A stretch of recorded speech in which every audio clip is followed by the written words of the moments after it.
Hey, editor in a hat here. Just a heads up, this episode contains heavy spoilers for Clair Obscur Expedition 33, including the ending. So if you're spoiler averse, now's the moment to pause. You can come back later after you finish your game. Is this your official spoiler warning? Thanks for listening and enjoy the show. I'm GUYINAHATGAMES. And I'm Zakashi Gaming. And you're listening to Silver Foxes. And finally, we're getting around to it. The Game Music Awards of 2025. Sorry it took so long. We're still in January. We are still in January. We just barely made it. So just to kick us straight off, we're going to go into Alicia from Clair Obscur Expedition 33 to open the show. Enjoy.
That was Alicia, the opening for Clair Obscur, or the title screen, I can't remember now, from Clair Obscur Expedition 33 by Loiren. Is it Loiren? Loiren.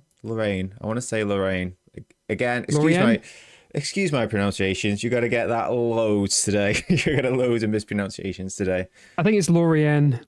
Testard. Loiren, Testard, and Alice Duport-Percier from Clair Obscur Expedition 33. And it's probably going to give you a hint, ladies and gentlemen, of the type of award show that you're going to be hearing tonight. There's very much a clear winner. Hopefully you'll join us along for the ride and why we have chosen our selected tracks for various points. So we have 1, 2, 3, 4, 5. Is that correct? Can I count? I struggle to count past 4. I can only count to 4. Okay, chat. I can't count past 4. So we have 1, 2, 3, 4, 5. Count them 5 awards there you go, tonight. 5 awards. 5 awards. We're going to be starting with our Emotional Impact Award to celebrate a video game moments that combines visuals and, of course, the music, because we are a music game awards show. I will each select our chosen track, and then we'll go into sound design. That'll be celebrating not the music specifically, but the overall sound and how sound is used to create certain emotional atmosphere in gameplay or scenery, things like that. Then we're going to go straight into our track of the year. So our favorite tracks of the year, not necessarily quote unquote objective best track, if there is such a thing. It's just our favorite tracks and why they are our favorite tracks for whatever reasons we choose. Then we're going to go straight into composers, our chosen composers of the year 2025. And then, of course, finally, our soundtrack / score of the year 2025. We were discussing, weren't we? We were going to do a traditional video game award show like everybody else is on YouTube, and the famous one that gets done every year by Jeff Keighley and his team. Yeah, you brought up a very valid point, didn't you? If you'd like to go into it. Well, it was mainly, as I say, like the Game Awards are, notoriously done, and a lot of people go through them and make their own. So, and I'm like, but is there much for music? Is there actually, when you sit down and you're like, right, let's actually discuss the music side to a game? And I felt like, well, because we're very much a music podcast, I feel like it's only right that we do it. We bring it to you guys. So it feels like there's a way of enjoying what music can bring us from love, from laughter, from crying, all the emotions. And I feel like we are in a spot where we could hopefully bring that to you all. So I thought, let's try and do it. Let's try. Yeah, no, I think that's a great idea, because I didn't think about that. I always look at our podcast as just two friends discussing video games, when really, on reflection of the entire year that we've done, it's sharing our love for video games through our passion for music and music within the video games. And so therefore, we are more of a music video gaming podcast. We share our love for the music, and we share our games that we love via its music. So I actually think that's a great idea. Quite well thought of. I wish I thought of it, but I'm glad someone thought of it. Hey, we did it together. It's a collective. It's a collective. I'm glad it was you that thought of it and brought it to the show, because I'm much more excited about this idea and this new adventure we're going to go on. Okay, so the award for emotional impact. So it could be a video game moment that combined what was happening on screen with the music visuals, and we're going to each select our track. So Zakashi, do you want to select your emotional impact award and why it's your choice?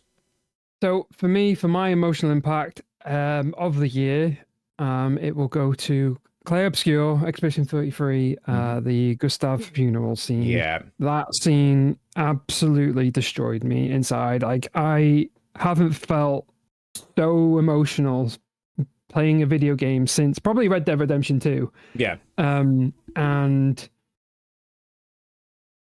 it's so how quick the game gets you invested into these characters. It does, doesn't it? It really does. Unbelievable. And they are so written so well.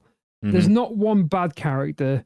And Gustav's death just comes out of nowhere. Maybe I should preface the show with spoilers. Yeah. Listen, if you have, I've literally, as of yesterday, just finished it. Literally just finished it. And all of these emotions are still fresh, and I'm kind of glad that we're kind of doing it the day after. I mean, for you, it's been how long? I know. I've been waiting for you to play this game so we can actually talk about it. So I'm finally here, and we can finally talk about it. Yeah. Just Gustav's death scene is just so raw and so it is, isn't it? Left field that I'm like, comes out of nowhere, and I'm like, it just takes you, and I'm like, this can't be happening, right? Even the devs, like, they gave a great like kind of a great swerve. They swerved us all with Gustav, because they made him like he was going to be part of the expedition. He was going to be one of the main cast. He's framed to be the hero, isn't he? Like, throughout the first act, he is framed to be the central character that we are going to follow right through to the end. Even like, I think it's after Alicia, the track, it's like when the game actually begins, the musical motif is to kind of suggest that Gustav is the main focal point of the story, and it turns out he really isn't. It's a couple of people until right at the end, until you figure out, oh, it's actually this person's story. They swerve you so much with that as well, because again, it feels like it's Verso's story, but then it's not Verso's story. It's actually Mael's story. Yeah. and then you find out more things, and it's just it's crazy. So good. It's so good. But the funeral scene when they get his arm and they bury it in a nice weeping. location. I was just weeping. And then the characters just crying, showing so much emotion for him. It just made me. It's such a beautiful and just upset moment. Well. Like it's so many emotions going on through that, and the way they're looking. You know, as we've both said, the eyes. Yeah, like the eyes in this game. It's like, okay, the lip syncing is unbelievable, rough, and the hair quality in terms of graphical design can be rough too. I think that's just part of the engine that it's on. It's they nailed conveying human emotion through the character's eyes, which worked in real life too. You know, the eyes could tell a lot about what a person could be thinking or what their priority is looking at, and they've nailed it down in Expedition. And that scene in particular, it's so raw, and I like how it's not. I don't want to discredit like anime, for example, but how it's not like overly anime, overly video gamey, where they're just kind of shouting into the ether. You know what I mean? Where they're kind of Dragon Ball Z style, where it's just it's so realistic, and that's just incredibly somber, and people don't always have the words, and they're just trying to find some means and ways to carry on and to share their piece, and each character mourns in a different way. Like Lune had a very Lune reaction. It's like, right, okay, we got to do this and this, and then we got to go here and we got to go do that, because she's incredibly analytical and very logical, and how she uses that to cope with what was happening at the scene. And then there's Thiel, and we learn later on how like she has had great losses in her life, and she's dealt with similar things before, and she's very much like a grounding character to bring the other people back into reality and calm them down, yet that's her own way of coping with the situation as well. And then there's Mael, who's just, you just want to cradle her and give her a hug and say everything's going to be okay. I promise everything's going to be okay. It sucks at the moment, but you have to carry on. And it's what a powerful scene. And yeah, please carry on. No, there's there's not much more else I can say. Yeah. It's like I say, it's more about how the emotion and how each of the characters are bawling and kind of like expressing their love for Gustav in that exact moment, and saying that they're going to continue the journey for him. They're going to do everything they can. And it's just, as you say, it's so raw. It's beautiful. It is.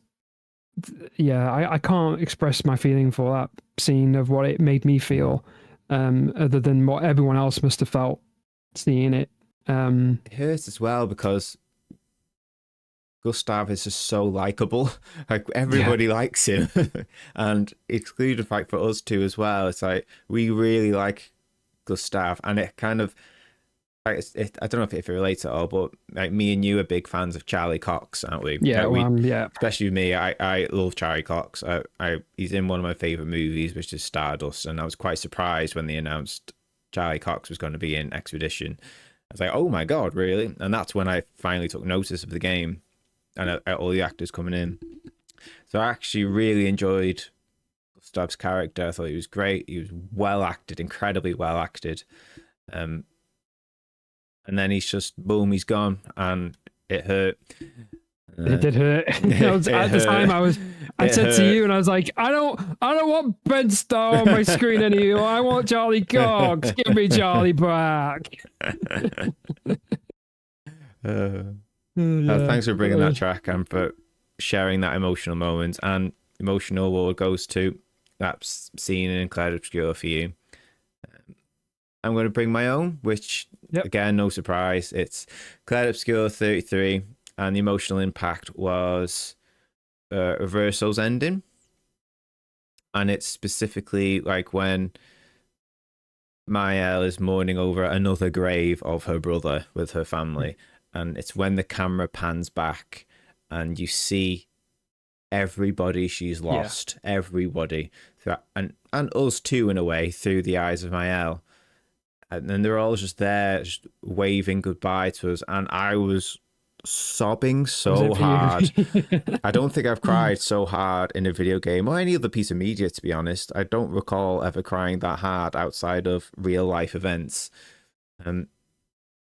It was soul. I don't want to say soul destroying. It was just so difficult. It was almost like a grieving moment for me, because I've spent so long with these characters, and like minutes before that, making a very incredibly difficult decision where there's not necessarily a right answer, although maybe one ending could be framed as a bad ending if you want to phrase it like that. Whereas I've seen both endings and I can see merit in both ideologies and why somebody would choose to have one ending over the other. But for me, it was an easy decision. It was Verso's ending. I knew very early on in Act 3, when everything gets revealed, that I kind of knew in my heart of hearts how this was going to go. And I made the decision for Verso's ending before the ending arrived. I was hoping that was where it's going to go. And then it hits you with, you got to go pick one, which is just awful. I sat on that screen for a good few seconds before I clicked on first. So some people have, from what streams I've watched, I sat on that screen for a good 10 minutes because they knew the consequences of what was going to happen if they picked one over the other. Leading up to that, I kind of knew, like, the answer's clear in my mind, yet didn't make it any easier to select that answer for myself.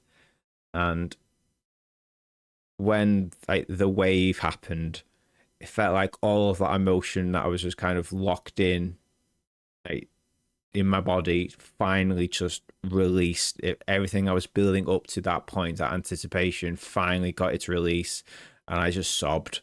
It was such an incredible, powerful moment, and it was helped greatly by the track, which I'm going to butcher the name, please forgive me. The Orcs Lendemains non Écrits by, of course, Loiren Testard, and the track Zach selected for that emotional moment, or that plays during that emotional moment, is Lost Voice. Two incredibly powerful moments, which are both funeral scenes, because funerals are quite... They literally are, yeah. Because they're quite... well, they're quite powerful emotional reactors in our own personal lives. No one likes to go to a funeral, and it's our opportunities to finally release the emotions that we've had pent up leading up to the day. So it's no surprising that we both had such an emotional, impactful reaction to that moment, to those moments. And I'm incredibly grateful for Clair Obscur and the team Sandfall for making us an emotional wrecks during those moments. Oh yeah. So we're gonna play the tracks now. So we're gonna start with Zakashi's pick, which was Lost Voice, which is played at Gustav funeral, and ending with my choice at Verso's ending, the wave scene. If you know, you know. The Orcs Lendemains non Écrits. Apologies for pronunciations. Enjoy. I'll get the tissues ready. Get the tissues ready.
miroir du temps,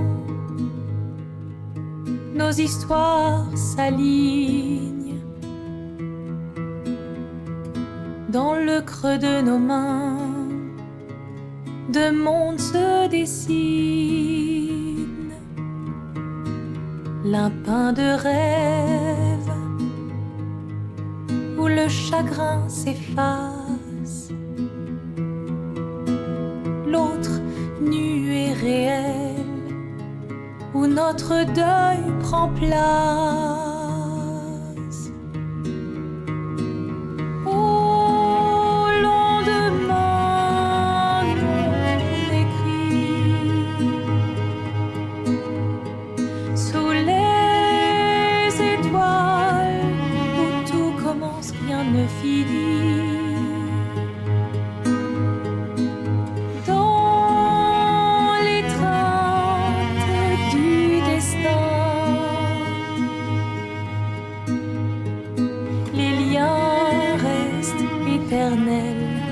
Dans le dessin,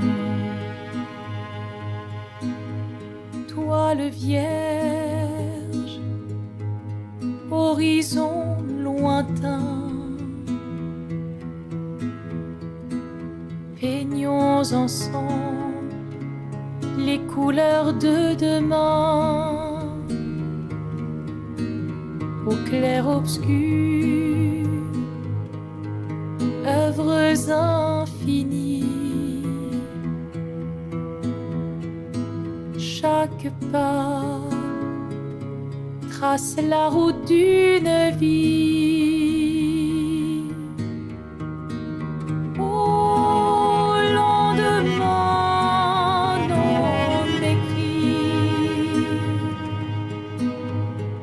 sous les étoiles, où tout commence, rien ne finit. Dans l'étreinte du destin, les liens restent éternels dans le dessin.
Man. Listening to those songs again after playing it just hit so much different. Especially for you too, because it's quite recent for you. Yeah. I love how Loiren, Testard and Alice create music that invokes so much emotion in every track that they make. They've got this beautiful gift of inciting emotion with their music, and you can, in a weird way, hear what emotion it's trying to convey. Just that, like with Lost Voices, that pure, unadulterated sadness that's happening in that scene. And with the track I selected, how there is it has that core theme right from the beginning of the game. That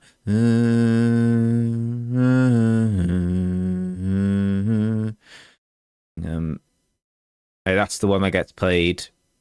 It's when the game starts. Yeah, it's throughout the whole game. True, it has that core theme. Yeah. It's always done in a way and transposed in a way that conveys a certain feeling with what's happening in that moment, and just wow, I'm kind of lost for words, honestly, with this soundtrack. It's really difficult to convey, mostly because I struggle to convey emotions anyway. Yeah, it's just utter sadness that happened in those two scenes that just hit me in an emotional core that I wasn't aware that was there. The French are known for love. They are. They're known for love, and they give us these scenes and the music to go with it. You're breaking our heart. You're breaking our hearts, France. What are you doing? Well, you're known for love.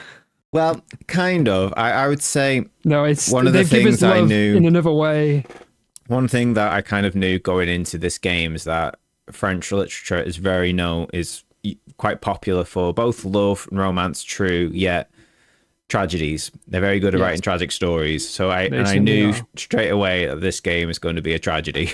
I just didn't know how tragic it was going to be. It's like, wow. And and for the listeners, you weren't aware, but whilst Lost Voice was playing, my computer crashed midway through the song. Oh my god! Even my computer was having a moment of hysteria. It's like, no, I can't deal, and it crashed. And then when I started it up again, it crashed again. The computer can't deal with it. I'm like, no, this is grief. We have to carry on. Start again. And hopefully now we're stable. I think it just perfectly encapsulates our emotional turmoil during those two tracks. It just broke us in ways that we weren't expecting the game to be, and I'm grateful for it, to be honest. 100%. I'll have it again. Give it me again. Put it into my veins. I need this. This experience was unbelievable, and we've got more to go. More to come. We'll go straight in. Because we can keep talking about these two tracks forever. We can. But yes, our picks for emotional impact in the video game is Clair Obscur, Zach's Gustav's Funeral with Lost Voice, and mine with Versal's Ending, The Wave with Orcs, Lendemains, and Écrits. Again, pronunciations. We're going to go straight into our next one, which is sound design. There's no tracks for this one, so we're celebrating not just music in video games, but sound design in general. So how the world sounds as you're traversing it, or objects, or effects, even battle effects, if that makes sense. So, Zach, was there any standout sound effect moments whilst you were playing the game you have chosen today? It's very difficult. Chosen one? The chosen one, I think we've both kind of made a decision on it, which was Clair Obscur Expedition 33. However, there's this is very subjective, and it's one of those that, because sound design is more than just the music to be played. It's subtle, isn't it? Sound design is incredibly subtle, and yet it is needed. It is needed, as you say. There's just lots of different things to go into this category, and I honestly think most of the games deserve this. In fact, we could easily split this off into multiple different games that could easily take this. For me, I think Silent Hill F is up there. It's fantastic sound design, honestly. And Clair as well has some fantastic sound design in its own way, despite I know the game is predominantly very music based and gets you with the emotion of music. However, there are things in the game that like from the parries to dodging, that's what I was going the to attacks. Say. From just the explosions, it's just those things that make the game like it's a game. That's what makes it a game, and I love that. You know, I love all of the bits that you do from the menus and putting in the luminas, and you know, creating a basically a tank. Yeah. You know, blow up everything, and you know, it's so good that, you know, I know I'm going into more of the game more than the sound, but yeah, it all adds up. It's all there, and it's just an experience. It's the most perfect game you can get. Yeah, I think, and I just that's it for me. I know that Clair is a winner for a lot of people right now. So, yeah, for myself, sound design, Clair Obscur at 33, and it's certainly in terms of in battle, because there's so many sound effects in battles where it really gets like amped up for the fight, especially when those moments when you get those perfect parries. And the sound that accompanies it when you got the do and then the boo, and then you go in for the counter when you hit those parries perfectly, and that I don't even know what the sound effects are called. I wouldn't know what name to give them, but the sounds when you parry, they sound powerful, and then when you go back into to do the counter, that whole soundscape is, it's so rewarding. It just touches a good nerve in the body, or part of the brain, and it's excellent. All the sounds in this game, or when Lune's doing her magic and the lightning crunch, those sounds, those are great. When Maëlle is spinning with her sword, when she goes in the air and does like a cartwheel, and then you can hear the blade wisp through the air. It's like sound design in this game is excellent, absolutely excellent. I don't even know much more to say. It's excellent. All the best sounds in this game come from my personal choice is in the combat, especially when you do the parries and then you go back in for the counter. So yeah, both of our awards goes to Clair Obscur Expedition 33. We don't have trophies because we're broke. So there will be a digital trophy. Maybe one day. One day we'll send them one in. We'll send them a trophy email. Yeah, that's the one. Yeah. Right then. So we're going straight into now I'm looking at this list, and really we should have swapped them around for something for next year. We're going to go with our track of the year. So our tracks of the year aren't necessarily the best tracks of the year for us. It's just our favorite track. It's a track that we keep coming back to quite regularly for whatever reason that we choose, whatever an emotional response it gives us. So Zach, what is your track of the year award? Well, with that, I think we've already gathered where most of this is all going. But it is, of course, another track from the greatest game, Clair Obscur Expedition 33. Yep. There was two tracks for me, and one of them I had to twist you around to pick one. It did only be, I could only pick one. I still live by that. I can't have two. I was umming and ahhing about whether to put the Gestrel Beach theme, just because of how fun that theme is, and it's definitely a maybe my niche thing. I mean, there's probably a lot of people that did like the theme, but for me, my number one theme, again, probably going because I think both had sax. They both have a saxophone. And we both love sax, and I think we all know this is where this is going, but it is Monoco. It is the Monoco theme by Loiren Testard. What a bro. What a bro. Oh, just that, right, when that song come on, I almost had like the eyes of an owl. Like it was like, what is this? Come out of nowhere. What is this? A lot this? of the tracks in this game are like that. It's just like when you go into that the level where it's like underwatery, and then you hear that battle track where it's doom doom doom Yeah. Like loads of tracks in this game have that. Like, where did that come from? I think it's incredible how Loiren just has this incredible knowledge of this large soundscape and incorporating it into his music that in ways you just wouldn't expect, especially with Monaco as well. Oh, it's I say it again, it's just that it's such an unbelievable soundtrack. But the Monaco theme for me is by far the one I play the most, and I played the hell out of it when after the fight. Yeah, I literally stopped the game so I could go and listen to it again, because I play a lot too. The reason being is because I wanted to listen to that. I wanted to, but because the game was like, no, you're going to have to block these attacks first. Yeah. And I'm like, no, I want to listen to the tracks. Stop making me, don't make me block. I'm trying to listen to it.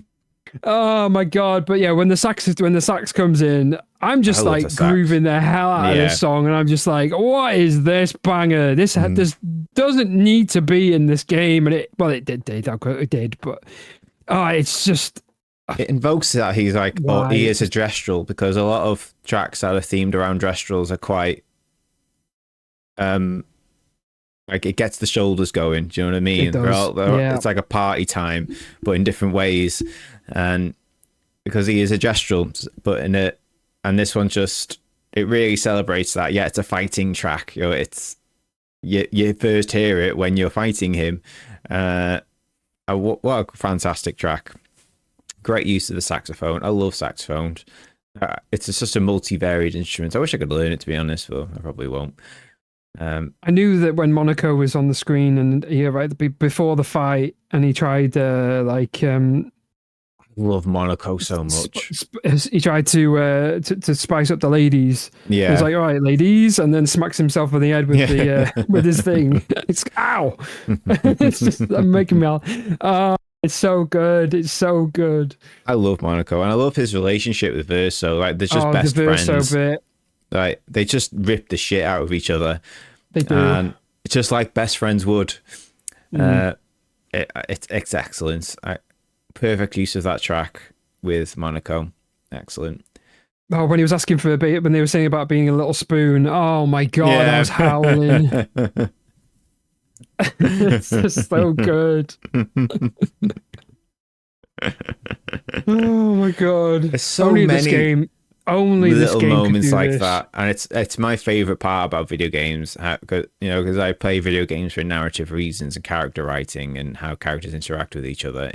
And my favorite ones tend to be done in a way where it's quite realistic. And Verso and Monaco's relationship, it kind of perfectly encapsulates that. Like, they are just best friends ripping the shit out of each other at every given opportunity, and they fight, but it doesn't mean it's the end or they'll have a falling out. And it's like, even the moment when like they know each other so well, like when Verso and Monaco, like Verso's trying to get Monaco to join the party, and he's like, no. And Verso's like, there's got to be fighting though. Right. There is going to be a lot of fighting. I'm in. It's like they know. It's like they know. The other bit that got me was when he keeps intimidating Golgra. Yeah. And then in the bit, and he's just like, I'm gonna fight. I'm gonna challenge you to a fight. And Verso's like, can you please stop? Yeah. And then he just turns to him and goes, you have to help me. Yeah. It's so funny. That's a good thing as well about this game, is that it kind of reminds me of like classic role-playing games like Final Fantasy 7, 8, 9. I'm shocked I consider them classics now. In that, I know, there's a lot of emotional high intensity moments. Yeah, it knows when to bring in the comedy to lighten it up. Like, it uses those tough emotional moments as well as high comedic moments very well, where it's not forced either. I think it's done very well with Verso and Monaco's relationship. It's fantastic. Thank you for bringing that in. My track of the year, shockingly, is not from Clair Obscur. Oh, Sacre bleu. My favorite track. When it comes to favorite tracks, it's difficult because you don't have one favorite track, do you? You don't have one. You have multitudes of favorite tracks that you've listened to throughout the year. So I thought, you know what? I'm going to pick a track from another game just to bring it up a little. And it is my favorite track, 'cause that's all I've been listening to for the past few weeks, which is The Mirror by Masayoshi Suken, or the Primals, the band The Primals, from Final Fantasy XIV Dawntrail. Like, editor in a hat again. Miscredit for the song The Mirrors. The credit for the composer is Takafumi Imamura. Apologies for the pronunciation and apologies for the miscredit. Back to the show. Thank you. And this is specifically from the Arcadian Raids new series of raids that have just come out. This is one of my favorite tracks because this was the first, like, the new ones just come out, the new raid series. I played this with my Final Fantasy XIV group. It's the first one I've ever did. Usually I typically play them, you know, in Duty Finder with a random party, and I enjoy it. It's great. But this is the first time where we all got together as an 8-person to play it together, and listening to these tracks, fighting these raids with my friends was so incredible. It was such a profound moment. We were all having a laugh and enjoying the fights and the music together. It just reminded me like how humbled and privileged I am that I've got so many great friends in various parts of the UK and the world. And it was incredibly humbling to fight these battles with them. And it was a fantastic time. And it just elevated the fights even more for me then. Oh, these are cool fights, I really want to get into it, to these were fantastic fights. And mechanically, they were great fights as well. Very interesting and varied. And the music as well is what was the bullet point to all of those feelings. The music in the new raids is probably the best music we've had up to date. And even Tom Morello donated a song to the raids, which blew my mind, honestly. It's like, wait, Rage Against Machines, Tom Morello, you donated a song? Whoa, okay. And it was a fantastic track as well. Not his best, I'll give you that. Yeah, it was still a great track. Yeah, the one I keep coming back to is this one, The Mirror, because it just reminded me how much I love punk, pop punk, that 2000s era pop punk. It's one of my favorite genres. If we're talking outside of video game music, my favorite genre would probably be punk and pop punk and that era of the 2000s and new metal and emo, screamo music, that sort of pool of genres. And this song just took me right back to playing like Crazy Taxi and Sonic Adventure and Need for Speed Underground and Tony Hawk's. It just took me right back there, and I keep listening to this track over and over again, almost daily. And yeah, so that's going to be my track of the year, The Mirror. And we're going to play these tracks for you now. We're going to play Monoco by Loiren Testard from Clair Obscur Expedition 33, and then into The Mirror by Soken, the Primals in-house band from Final Fantasy XIV Dawntrail, specifically from the Arcadian series. Enjoy.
the growing real tall and into liquid badlands and point break. Side the line of who's on my left, my right. Waiting all day for that Mac friend. I'll pop up, drop in, take off. I'm on my way.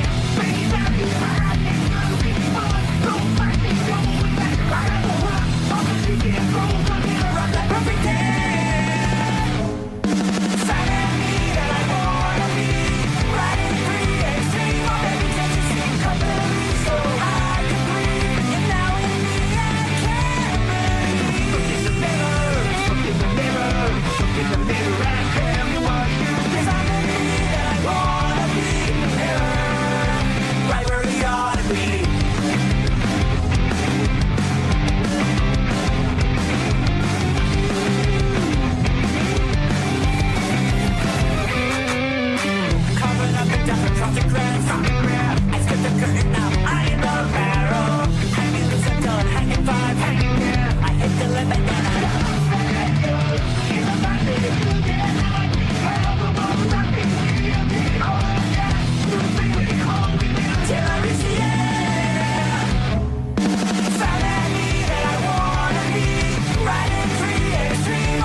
You know, I'm surprised how complementary those tracks are together. Yeah, a little bit. They're both like battle tracks, and yet they're both quite like upbeat, dancey tracks. Like they really get you going for a fight. Yet you're having the best of times during this fight. Do you know what I mean? It's just having a whale of a time. I love The Mirror so much. Out of the 4 tracks of the new raid, they are both like. All 4 tracks of the new raid tiers are S tier tracks. They're, in my opinion, in my personal opinion, they're probably the best tracks out of the entire Arcadian songs. For me personally, they're my favourites. And this one just happened to be my favourite one. It just takes me right back to that 2000s, like Crazy Taxi, and a lot of the songs from Sonic Adventure 1 and 2, and Tony Hawk, that pop punk resurgence. I love that track so much, and I just enjoy doing the new raids just for fun. Like I've got all the my weekly rewards for them, and every now and then I'll just pop in to do them again because I love love the track. I just love the track. So why listen to them on my computer when I can just go and play the game and get that thrill of battle, the thrill of the battle? Because I love fighting in 14 so much, and yeah, great tracks and complement each other weirdly in a great way. So that's the award for Track of the Year to Monoco from Clair Obscur and The Mirror from Final Fantasy 14. Thank you for listening. Right then, we are going to our last 2 awards. We're going to go with our Composer of the Year, and we've both very easily picked the Composers of the Year for this one. Zakashi, do you want to announce the Composer of the Year? Well, the Composer of the Year goes to big drum roll. It is Loiren, Testard, and Alice Duport-Percier. Yeah, it's obvious for all reasons listed above that we've listed. Yeah, it's like, wow, a composer that literally just made music. They literally just found them. Like they're making the game, which was a lightning in a bottle anyway, and they found this composer on SoundCloud, from what I believe. They enjoyed how Loiren was able to create such emotion with his music, and complemented by Alice's like gorgeous, beautiful yet sorrowful voice. Like she's definitely like the megaphone for conveying all of the emotions, as well as like the string instruments. Like a perfect duo for composing music. Absolutely perfect. Yeah, I don't know what more to say than what I've already listed. Everything. What's your thoughts on them? They need to be put into the Music Hall of Fame. They do, and from their first work as well. Their first like video game works as well. Like if there was a Hall of Fame or Walk of Fame, like they did in Hollywood with all the actors for video game music, I genuinely believe that just from their first outings, they are up there with Harunobu Noboru Uematsu, Shimura, Austin Winfrey. They're like, it's just wow, and I'm just in awe. I'm just in awe of their work, honestly. And, I mean, just the whole premise of even Samfall. The fact is that there's 3 individuals who came from from Ubisoft. They had an idea that was going to take them probably I think they were saying something like 20 odd years to push if they were to try and get it through Ubisoft. And they just thought, sod this, we're gonna leave and make this dream come true. And then they hired a bunch of young, upcoming, youthful people in the business. 30 members from the team, and they make this journey, they make this story, they make this an unbelievable experience that I can't honestly thank each and every one of them enough, including the composers as well, of how much the games made so much of an impact on my life in the short amount of time, and how quick the game you know, just grabbed you. You know, like I say, there's not many games that do that. Some games can take 30, 40 hours before you even get somewhere. Yeah. And this game got you in within the first hour. You know, it was just so unbelievable from the storytelling, you know. But the music is it just goes alongside everything you go with a game. For me, you know, this is why we do these podcasts. You know, why we do this is because how much you know, without music, there's no game. There's no game, and this game just makes music. I don't know what it is, but it just made listening to the tracks, having the experience in front of you, listening to it. It made the experience more than ever. I can't. This is a once in a almost lifetime game. Yeah, it's certainly like, you know, lightning in a bottle moment. This game's just touched so many people's hearts in the best ways possible. I'm so happy that you've got like such an emotional reaction from this game, and to echo a point you made, just to thank every single individual for bringing this beautiful artistry to life, not just the composers as well, but every single one of developers at Sandfall Interactive and for Kepler Interactive, the publishing studio, for giving them a chance, you know, to fund a lot of their projects, to get them off the ground. As much as we hate to talk about it, big projects cost money, and if they didn't give them the money to get them off the ground, to realize the dream, and I'm thankful for everybody as well as you, just to echo your statements. I'm incredibly grateful for everybody all the stars aligning, including the actors joining and getting just the best actors for their roles, and to get the best composer for this role, and the best developers for this role, and the best publishers, and every constellation star aligning to make this beautiful game for us. Thank you so much, as well as from me, and specifically for this show. Thank you, Loiren and Alice, for creating, for emotionally destroying us in the best way consensual possible, and to make us laugh, make us cry, make us think and feel. I don't know what else to say. No, there's not much to say. There isn't much to say, really, other than just to select a track that we've brought along, and we have selected Univera Tamir. Blah, blah, you killed me that one. Yeah. Next time, I think Zakashi might do it, because I think you make a better pronunciator than what I can do. I can try. I can certainly try. Do you want to give this one a go? Do you want to try pronouncing it? I'll try. Without knowing too much, but I think it's pronounced Univera Tiamia. I don't know if it's a silent T, because sometimes there are a lot of silence. Like when you pronounce like orcs, it's like or. There's no, you don't pronounce the X. Like it's all Lendemains non Écrits.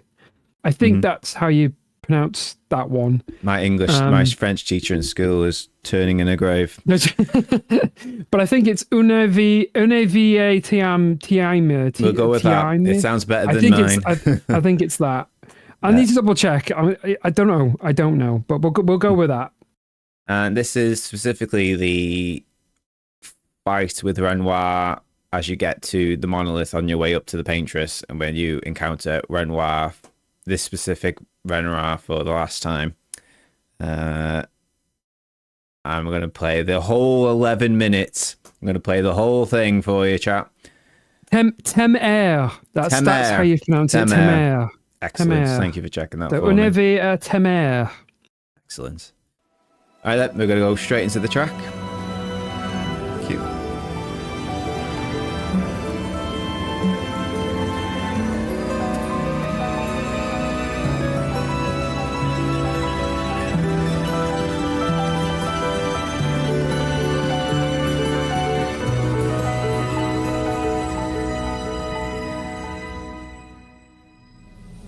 Arrête de m'aimer.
éclats sont doux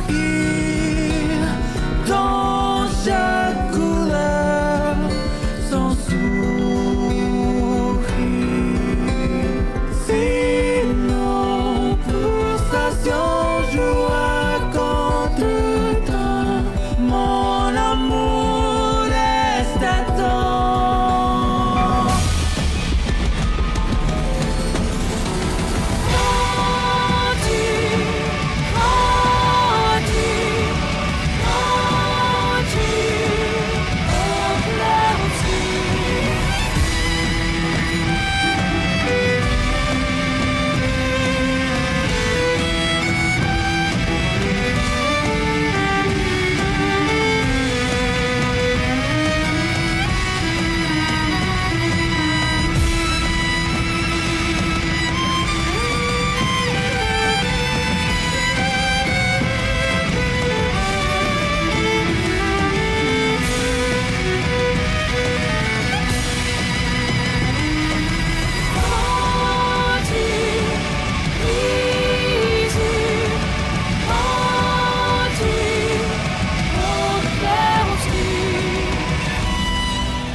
tendre l'amour, tendre la vie, pleurer en couleur.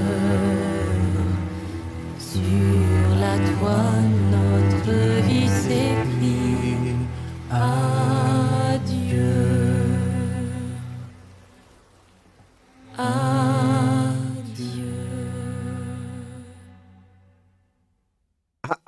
How'd you go on from that?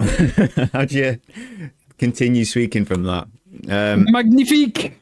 Magnifique. That is all I would say. I can't find the words to convey how much me and Zach adore this soundtrack and this video game. This just speaks to us on such a personal level. It's incredibly difficult to just find the words. I was just in awe that me and you are alive to experience this, that we can divulge in this just get great artistry. Of course, Clair Obscur isn't the only thing that we've both experienced in our lives that gives us a lot of joy and meaning and question life in itself, and this is just the newest recent thing. Just incredibly grateful. It just almost feels surreal. A surreal moment. Is this really happen? Did it really happen? Did I really just enjoy sitting down and playing over? I've put about 120 hours into the game, and I've just enjoyed the whole experience. And to even sit here now and try to speak to you and the listeners on my experience and the love for this game, it's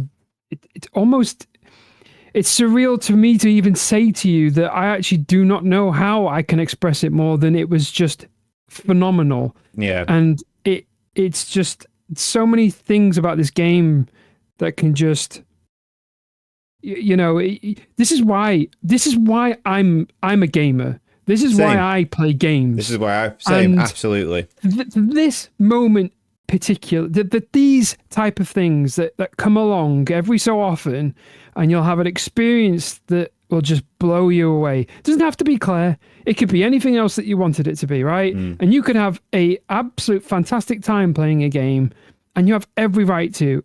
And if it blows you away and it gets all of those things tingling like it has done for us, then that's the moment that why we play games, is to take us out, to take us away from the real world. And despite all the ins and outs of what this game is, because there's a very Matrix thing going on. Yeah. Which is very weird. It's a very weird experience. That's it. I feel like I'm living in that world for some weird reason. It's almost like I'm a part of it. And not wanting the game to end, not wanting it to finish, and understanding, yes, taking, the other ending as we've only mentioned, but the Mael ending is where you want everything to continue because you love everybody and you want to feel loved. You want to feel appreciated because the real world sucks. It does. And you don't want to be a part of the real world. Sometimes it does. But to certain people, it does. Yeah, absolutely. And they need some type of escape, and I get that. Yeah. And this game is that escape. That's what it is. And it's almost like it's put itself. I don't know. And maybe I am going into to a deep dive over everything. But no, I think that's perfectly valid.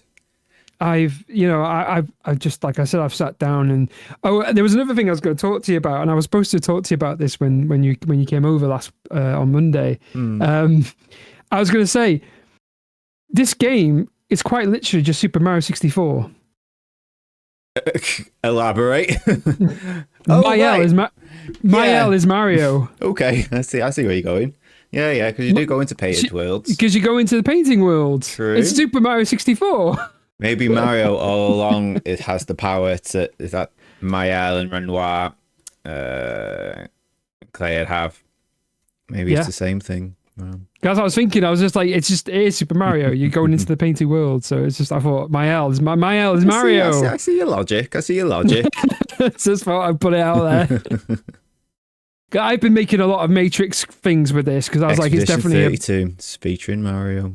Yeah, that's the one. But it's so good. Just play the game. Play the game. I think everybody has played it at this point. For myself, one of the takeaways is kind of similar in vein to your discussion with how it's kind of like being in the Matrix. One of the main takeaways I took from it, because I related to Mario a lot more than maybe I don't want to admit, that I find a lot of solace and comfort and safety in spending my time and cognition in fictional worlds, in video games, of course, but not just that, but in anime and other forms of media and works. And the main message of the game is, of course, grief and how we deal with that and how to overcome it and how to move forward in your life. And one of the main things that the game says, we continue for those who come after. And one of the life-changing, usually my favorite video games in moments in time is usually it's given me some type of life lesson that I should take away and sit down and contemplate and do something with. And for this one, I don't know if it was the same for anybody else, is that I actually need to want to play games less moving forward. I actually want to play video games less, to spend less time getting lost in painted worlds, because that comes at a cost, and the cost is usually yourself. And it's kind of shown in Mael's ending that the fictitious painted world gives her meaning and life and hope, and she has a place here, yet it's costing her life outside of that, which is the real world, which is more important, because that's where the family is, and that's where life happens, that's where the real adventure of life happens. Whereas here in the painted worlds, as much as you are powerful and you've got friends who love you, it's not real. None of it is real, and it will come at the cost of your life.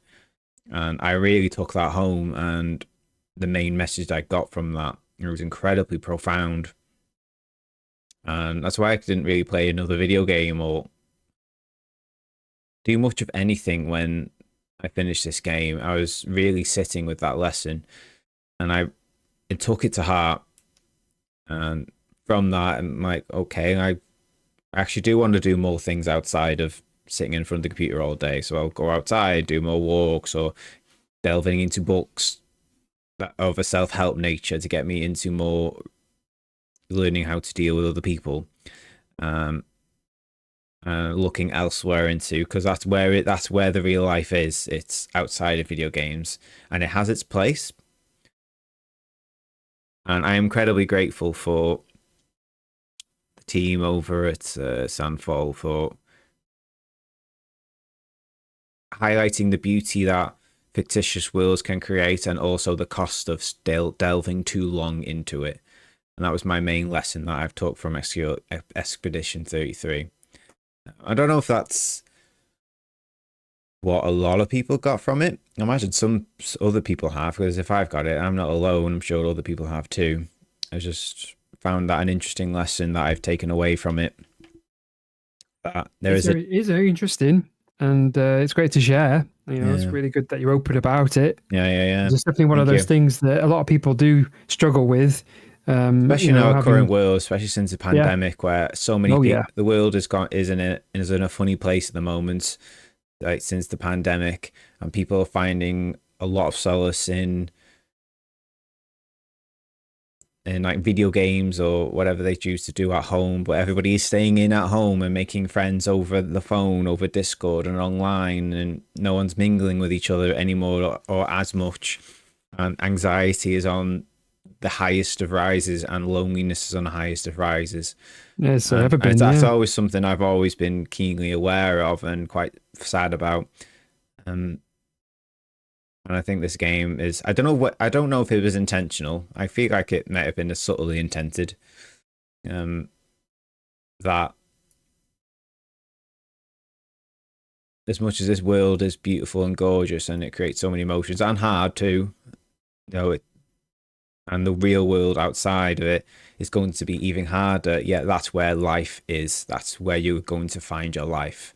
That's how you are going to give your answer to life's questions. Not in here, but out there. Yeah. And that was the main lesson that I took away from Expedition 33, and I'm incredibly grateful for it. But we have one last award. We do. And it's going to Pokemon X and Y. No, I'm kidding. Right, that's it, yeah. It's going to the new Pokemon game. It's Clair Obscur Expedition 33. Soundtrack of the year. Clair Obscur Expedition 33 by Loiren Testard and Alice Duport-Percier. With guest vocalists from before, Victor Duport. Apologies if I mispronounced the name. Let me just... Victor Borba? Victor Borba? Apologies. There's nothing more we can say, really. I think we've exhausted. No, we have exhausted everything. There's no need to. Everything else. Our award goes to Clair Obscur, Expedition 33. What a game. Where I don't believe we've got to get another one like it in a very long time. I think we will. I think we'll get another game. Of course we will. We will get something. We're going to live quite long, healthy lives yet. Another one's got to come along at some point. The one I'm kind of glad about is like, I knew, I just had a funny feeling the game was going to give multiple endings, but I'm kind of glad it was just 2. Yeah. Because I hate games with tons. Yeah. And I'm like, don't give me tons, but 2. 2 is nice. I quite like that. Because I just thought there's going to be so many different endings, and especially that you can, it's but 2 endings that you can that you are invested into. And you almost feel sorry. Well. Yeah, you almost feel sorry for Mael. You really do for Alicia. You really do, and you're like horrible for both of them. Yeah. Like they're both in so much pain. Verso and Mael, that like your own personal views can pick one side over the other because you kind of have to, and it can be justifiable. It could be justifiable why you picked Verso's ending or Mael's ending, and that in itself creates an interesting discussion of why you chosen that one, because there's no right answer here. It's just a painful answer. They're both painful answers, and yeah, Mael's ending could be framed as a bad ending.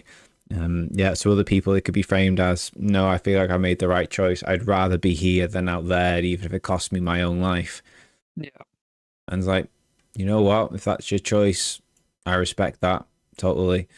I could see why you would want to do that. I would struggle to let all of these people go. It's like even the ending of Verso's ending when Esquier and Monoco come to give you a hug and they say, I miss you guys. Fucking hell. Oh yeah, that's fucking hell. Geez. Wow. It's like, what a powerful ending to a game. And I was saying to you before the other week how I always feel like video game endings, for the most part, are actually quite bad. I actually don't think there's many good examples of video game endings. I think usually because production of video games isn't the same as movies, where it's kind of like a fixed timeline. Video game endings are usually at the tail end of a production. It's maybe rushed or run out of money. I don't know. But I feel like this game has a perfectly paced start, middle, end, and it nailed the ending in everything it wanted to do. And either ending as well, no matter what you've chosen. What an emotionally impactful video game. I'm so glad that I've got to experience it. And I'm so glad that you got to experience it as well. Touche. You've having such a strong... I did say to you before we started the game, I was like, I don't know why, but I got this sinking feeling that you're just not going to like it. And you, listen, I'm going to be honest. I'll be honest. the beginning, it was mainly the battle. Like the story was getting me, but it was just the combat, and I just felt like, because I'm a big Souls fan, I like to move, I like to do things, and it was just getting me. It was just like, I need to move. I don't like standing still and having to parry at the right time and stuff like that. And I'm like, I don't want to do this. And then it grew on me. It grew. And I'm so glad I stayed. This is the one time I'm glad I stayed to play in a game with Ben Starr in it. Because the last Ben Starr game I played, well, that one didn't go well, did it, Mr. Hat? No. I'm not talking about tactics. I'm talking about the one before that one. 16. I will admit that Clair Extrador is infinitely better than. It's so much 16. better than 16. Jesus Christ! This is Lost Odyssey. This is what Lost Odyssey should have been. Like, it should have been 13. You know, like this is the real Final Fantasy 16. The real Final Fantasy 16, and it is. Oh yeah, it's just. What an experience. What a journey. I honestly feel like I can breathe. I feel like after everything, I'm just breathing again, because it's just grasped me for the last how many days? How many? Just it's just took over. Like I couldn't wait to play it. You know, I was like, I want to go back. I need to go back. Just unbelievable. Just even from the silly things that are in there, from finding the stones for SKA and just silly, just even them things. I'm like, I want more. It took me the thing is talking, like just talking to everybody. It felt so alive. The world was so full of character, and oh god, it made you just want to explore. And everywhere you looked, it was just like the devs knew. It was just like, you're going to go searching here, and we're going to put an item. It's a very explorable world, isn't it? Oh, as soon as they got to Act 3, I don't want to leave it on a little sour note, but one thing I want to say is I kind of wish that I didn't do more of the side stuff before beelining to. I should have. You know what? That's not a solo complaint by you. That's I've heard that comment a few times because now. The game opens up in after Act 3, right? Between Act 1 and Act 2, Jesus Christ, the game is phenomenal. It's literally the perfect game.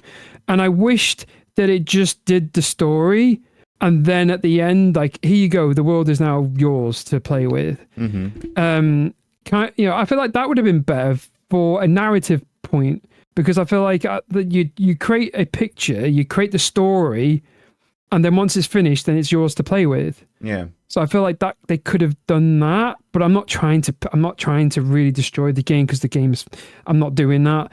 I'm just saying, because I think there's a certain picto that you get after defeating the Paintress that can kind of destroy the game. I think most people that know it. It's literally when you can finally, especially when you do Mael's side quest at the end, and you get the I can't remember what you get at the end of it, but you get something even more powerful. Yeah. There's a few pictos that you can get that destroy the game, and as much as I tried to not, it's very difficult it's there, isn't it? It's there, and I know that a lot of the bosses and stuff like that, and I didn't. There's a few. I haven't completed it. I've not completed It'd be interesting to see how well you do with if you decide to go and venture and to do some of the bosses who you haven't come across yet. I'm hoping to, because I've got plenty more time with this game. I'm not done. I'm not done. But I'm glad the story is. The story was phenomenal. I have no problem with the story. It's just I wish that certain parts of it came after. Like you just kept the story going, and then gave us everything else. It would have made a lot more sense, because when that, like I say, Act 3, I was exploring. Of course I was. I was going to places that I couldn't get to, and I wanted to find out what was, in other parts. I wanted to find the gestrels. I haven't found them all yet, but I found a couple. And find all the music and stuff, and more pictos, because I want to find more. I want to know what other game breaking stuff I can do. And And then the bosses, of course, I just want to know how they move, what their attacks and stuff are. It's just, the game is great, but it just that tiny bit, just a tiny bit. It's like a minor complaint, like very minor. It is minor. It is a minor complaint. Mm-hmm. It is. But anyway, I think we're done. I think we need to move on. We need to end this. It is Clair Obscur, the podcast, quite literally. It is. It's we've had one track that wasn't Clair Obscur, and I've only picked that one because just to bring something else. That, of course, there's been. Right, I think 2025 has been a fantastic year for video games, and even just looking at the snapshot of the Game of the Year Awards 2025 for Jeff Keighley's, like their nominees and the winners. It's been a hell of a stacked year for video games, and we've been eating good last year. Last year has been phenomenal in terms of video games. Both brand new ones, indies, even a couple of remasters. Like we both very much enjoyed Tactics, so Final Fantasy Tactics. So you enjoyed it very much more. Yep, a great game. And of course, along with that comes fantastic music. We've listened to a lot of music over the years from various different video games. Yet, every single time at every single crossroad, my heart just keeps coming back to Clair Obscur.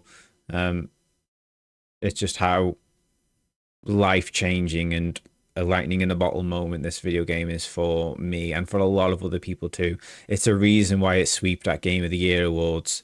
You know, it does. There's a reason for it. And I know a lot of people now are quite hating on it on social media only because it's the new popular thing, so of course you're going to get that rise, but honestly it's worthy of all the awards. A game or a piece of artistry like this doesn't come along very often, and it's well deserving of its rewards and celebrations. Every single one of those developers and composers on that team worked incredibly hard to bring us a gift, really. I'm so incredibly grateful that I'm alive to experience something like that. And I can't wait. I cannot wait to see what they do next. That's what I'm looking forward to. Bring on 2026, 7, 8. I can't wait to see what this team does next. Yep. Anything else to add? Anything to close? God, what else? You know, there really isn't. There really isn't anything else to say. Mm-hmm. I'm just glad that we that it's been quite an emotional podcast, hasn't it? Yeah, that's certainly been the case. But I'm glad. I'm kind of glad that we unfucked the mission. Yeah.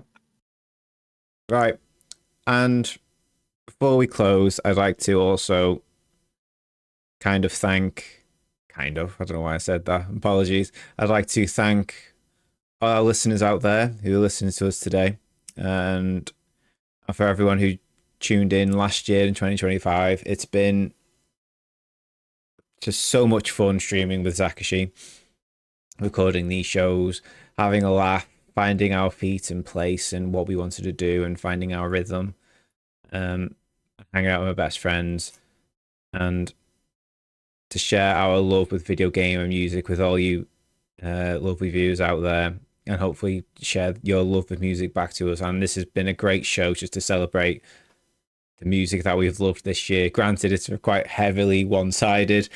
Yeah, it's our show and it's what we liked, and this is what we liked this year. It's been Clair Obscur. So thank you very much for everyone out there who chose to listen to us today. Thank you very, very much. And please share with us in the comments below what has been your favourite tracks from your favourite games this year. I'd love to read them all, especially if it's been tracks and games from ones I've not heard yet. And I'm sure it's the same for Zakashi too. Drop all of your tracks listings in the comments below. I'd love to read them. Yeah, with that is our Game Music Awards 2025, with the overwhelming winner being Clair Obscur Expeditions 33. I've been GUYINAHATGAMES. And I've been Zakashi Gaming, mon ami. Mon ami. And we have been the Silver Foxes, mon ami. And we shall Time leave for you swim. with our closing track, Univers à rêver, which is the closing credits from Clair Obscur 33, I believe. Everyone, good night, good day, good evening.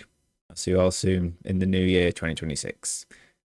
Drop us a like down below and join us in the Discord to be updated with all our future projects and when we go live for the next episode. Bye everyone. Mon ami. Smilators! Mon ami. Mon ami. Mon ami.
Bye.